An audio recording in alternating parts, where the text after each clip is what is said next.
আমি যখন reply comment অনেক দেরিতে করি, তোমরা তখন মেসেঞ্জারে অনেকেই বলো যে তুমি কি কাজে এত ব্যস্ত থাকো সারাদিন। দেখো, আমার সারাদিন কাজ থাকে যারা সাধারণ গৃহবধূ তাদের থেকে অনেক বেশি। কারণ তারা সংসার সন্তান সামলে যে সময়টা পায়, সেই ফ্রি সময়টা নয় টিভি সিরিয়াল নয় পাড়ার আড্ডায় দেয়। কিন্তু আমি ফ্রি থাকি কেবল ঘুমানোর সময়টুকুই, রাত 12টা থেকে সকাল 6টা পর্যন্ত। সত্যি বলছি, আমার এমন কোনো ফ্রি সময় নেই যে কারোর সাথে দাঁড়িয়ে দাঁড়িয়ে আড্ডা মারবো অথবা টিভি সিরিয়াল মনের সুখে দেখবো। ভেবো না এইগুলো কোনো বাড়ি বাড়িয়ে কথা বলছি। যারা আমার মতো কন্টেন্ট ক্রিয়েটার, অবশ্যই তারা এটা সহমত হবে।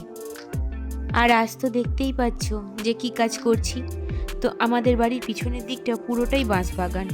আর কিছু মাস এমনভাবে বাড়ির ভিতরের দিকে হেলে পড়েছে যে বাড়ির বাগানের অন্যান্য গাছ প্লাস কিছু সবজি চারা বসিয়েছি, সেগুলো রোদ না পেয়ে একেবারে শেষ হয়ে যাচ্ছে। তাই বাধ্য হয়ে কয়েকটা বাঁশের ডগলা কাটতে হচ্ছে। আগে আমার ওয়েট ছিল 52 কেজি আর এখন ওয়েট 48। তাই অনেকেই বলে তো শরীর খারাপ হয়ে গেছে আগের থেকে। তাদেরকে বলি, পাতলা হলেই কেউ দুর্বল হয়ে পড়ে না, আর শক্তিও কমে যায় না।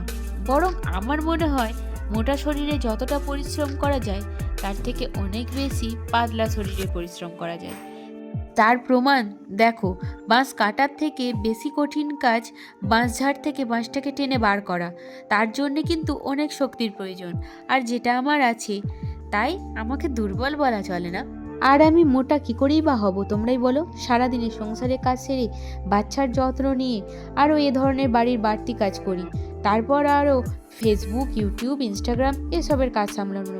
আমার পক্ষে মোটা হওয়া প্রায় অসম্ভব। আচ্ছা, একটা সত্যি কথা বলো, আমি যে পাতলা হয়ে গেছি তাতে কি আমায় দেখতে খুব খারাপ লাগে?